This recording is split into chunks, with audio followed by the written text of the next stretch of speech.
Aula de hoje, um novo tipo societário, um novo tipo de sociedade empresarial, a sociedade em comandita simples. Fica nessa videoaula para aprender um pouco mais.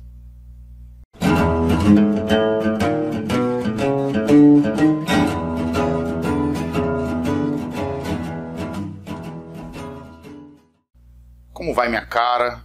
Como vai meu caro? Satisfação que você esteja em mais uma videoaula de direito empresarial, de direito societário. Se você acompanha esse canal, se você acompanha as minhas aulas, você sabe muito bem que eu já comentei sobre diversas espécies de sociedades empresárias. Na aula de hoje, eu comento sobre mais uma espécie de sociedade empresária. A sociedade em comandita simples. Sociedade em comandita simples. Bom, não é uma sociedade que demanda muito esforço de entendimento, porque ela bebe a água de diversas fontes que você inclusive já aprendeu.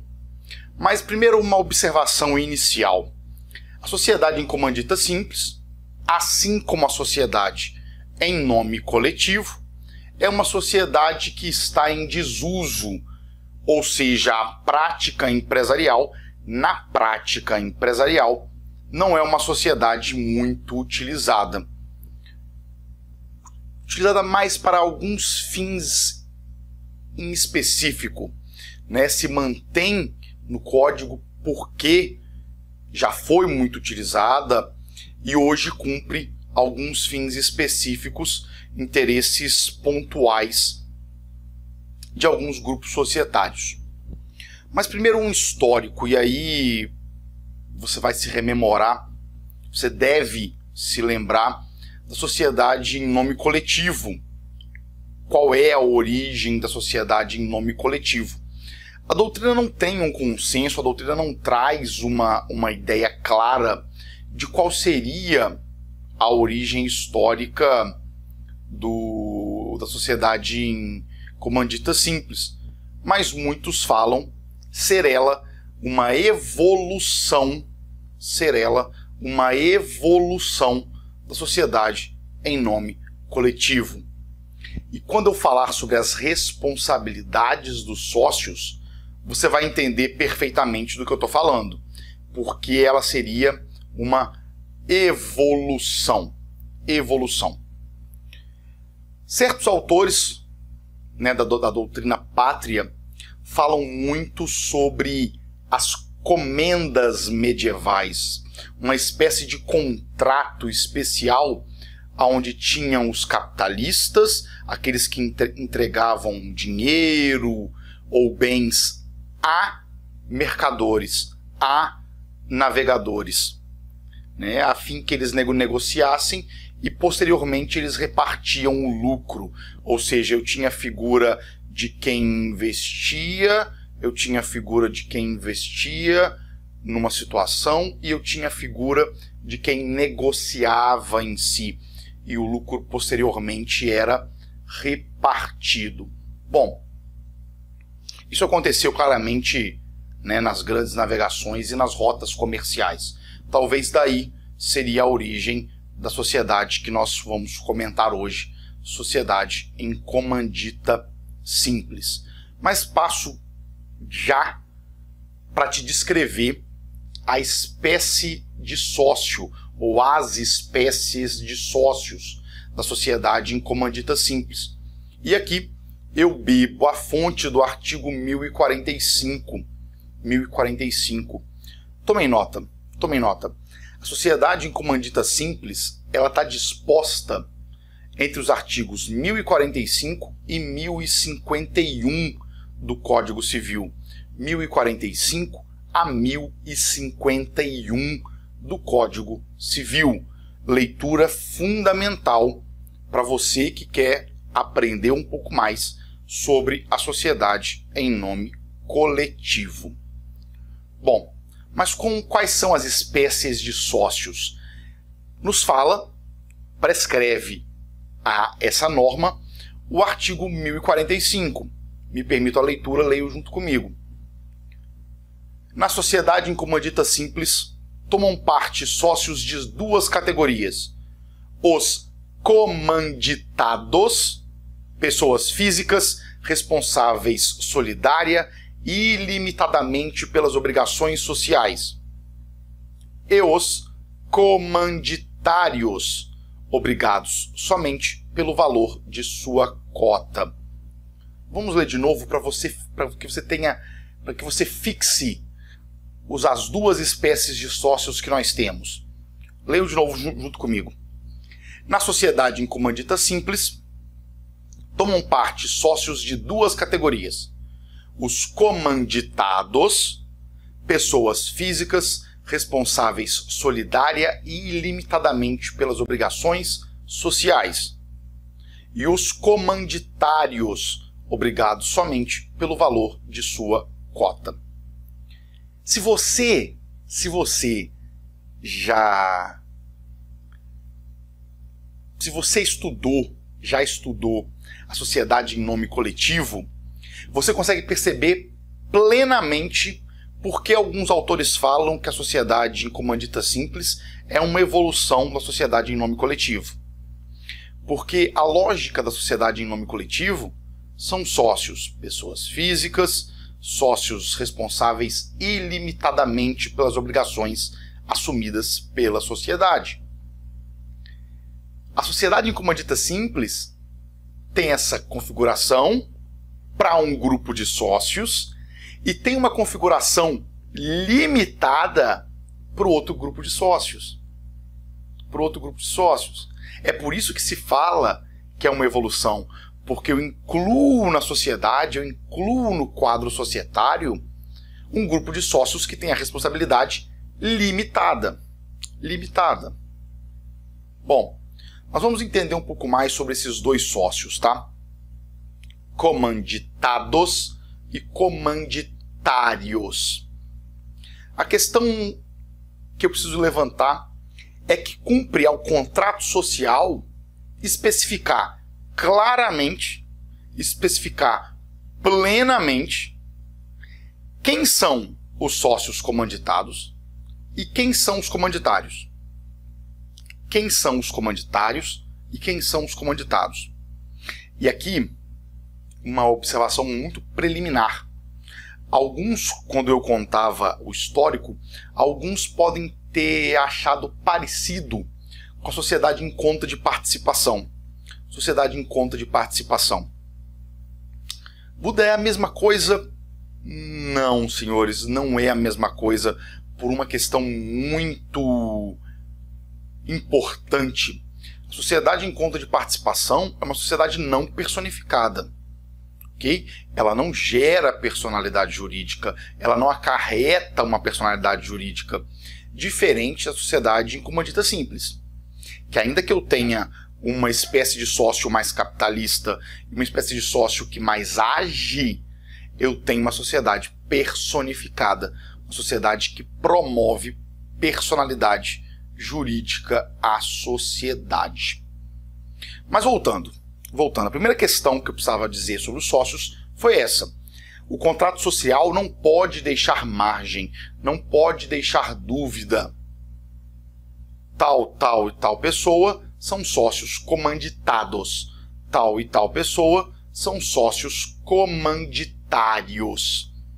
O contrato social precisa ser claro, precisa ser límpido para trazer quem é de qual tipo de sócio que é.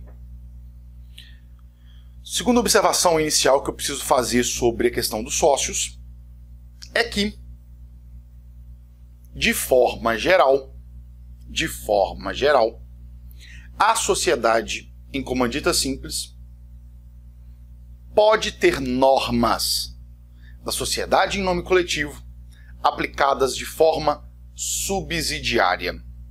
Então, naquilo que couber, naquilo que for vago, naquilo que tiver lacuna, naquilo que não se souber, dentre os artigos 1045 a 1051, havendo lacuna dentro dessa norma, eu posso utilizar subsidiariamente o prescrito para a sociedade em nome coletivo.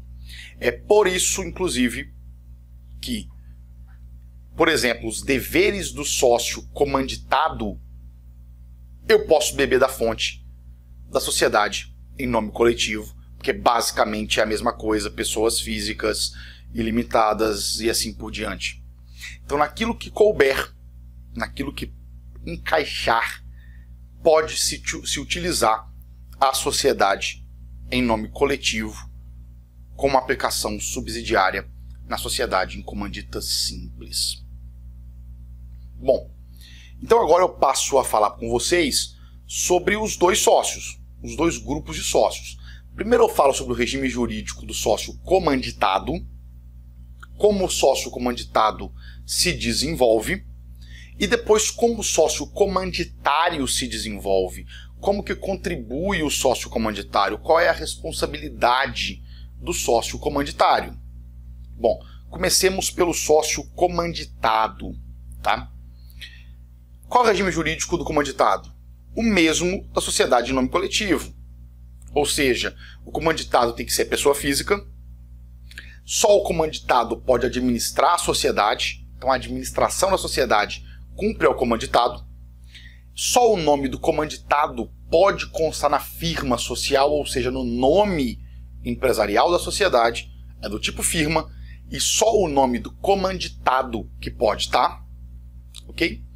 E a responsabilidade do comanditado é ilimitada. Você já sabe o que significa uma sociedade ter responsabilidade ilimitada. Na verdade, a responsabilidade ilimitada é para com os sócios, ou seja, invasão do patrimônio pessoal dos sócios, ok? Então o sócio comanditado, ele é um sócio de responsabilidade ilimitada, ele está numa sociedade de responsabilidade ilimitada para com ele, ok? Lado oposto, eu posso falar sobre o sócio comanditário, né?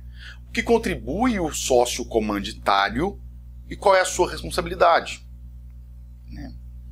O sócio comanditário, ele vai fazer parte do capital social, ou seja, ele vai contribuir para o capital social, ele vai investir para o capital social, ok? O investimento pode ser feito em dinheiro ou em bens. Então ele pode colocar dinheiro, ele pode colocar bens para compor o capital social. Sim, pode. A questão é que não pode compor capital social em serviços. Não pode compor capital social em serviços. Ótimo. Então ele pode investir bens ou dinheiro, não pode serviço. Mas qual é a responsabilidade dele? Né? O que ele fica responsável? A responsabilidade dele é tão somente naquilo que ele investiu, né? Aquilo que ele se comprometeu ao contrato social, ele pode perder, ok? Mas a princípio não se pode exigir mais nada dele, porque a lei assegura uma responsabilidade limitada. Uma responsabilidade limitada. Ok? É por isso, inclusive, que se fala em evolução. Porque eu tenho um grupo ilimitado e um grupo limitado. Ilimitado e limitado. Você pode agora entender muito claramente sobre o meu esquema, no meu esquema, né? O quadradinho número 1, é a própria sociedade em comandita simples. A sociedade em comandita simples está no número 1. No número 2 e 3 são os dois tipos de sócio. Então no quadradinho número 2 estão os comanditados, e no quadradinho número 3, os comanditários. E nesse esquema eu vou te explicar cada um deles novamente, para ficar mais claro possível. O sócio da sociedade comandita simples pode ser comanditado ou comanditário. Os sócios comanditados só podem ser pessoas físicas. Então, quadradinho 4, escreva pessoa física. Já o sócio comanditário pode ser pessoa física? Pode. Pode ser pessoa jurídica? Também pode. Então, no quadradinho 5, escreva pessoa física ou jurídica. Então, repetindo, o sócio na sociedade em comandita simples pode ser comanditado ou comanditário. Se for comanditado, ele só pode ser pessoa física. Se for comanditário, pode ser pessoa física ou jurídica. E os quadradinhos 5 e 6. O 5 é a responsabilidade do comanditado. A responsabilidade do comanditado, ela é ilimitada.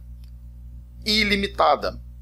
Então, quadradinho 5, responsabilidade ilimitada. No quadradinho 6, você vai colocar a responsabilidade do sócio comanditário, aquele sócio que pode ser pessoa física ou jurídica.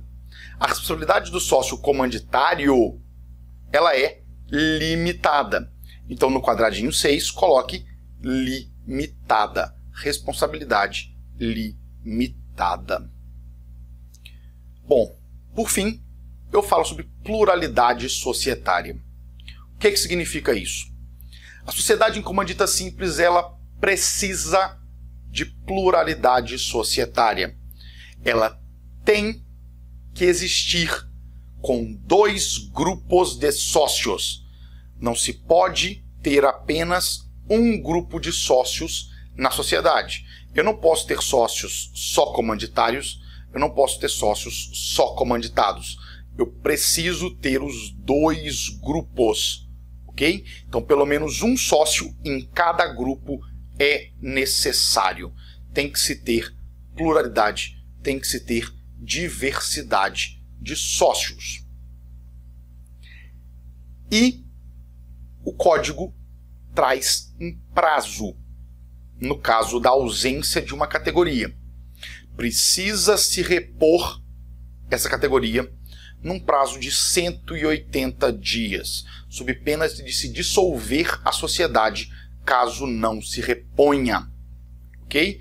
Então, na ausência de sócios comanditários, preciso de repor pelo menos um sócio comanditário. Na ausência de sócios comanditados, preciso repor pelo menos um sócio comanditado. Em qual prazo? Até 180 dias, sob pena de dissolver a sociedade. Aqui eu falo mais uma observação, e é a última coisa que eu vou falar na aula de hoje. Dentro desses 180 dias, se faltar uma categoria de sócio em específico, que eu vou te falar qual é agora, a sociedade fica sem uma cabeça, né? Fica sem quem a represente. Então a verdade é que se faltar os sócios comanditados, todos, a categoria dos comanditários pode nomear um administrador.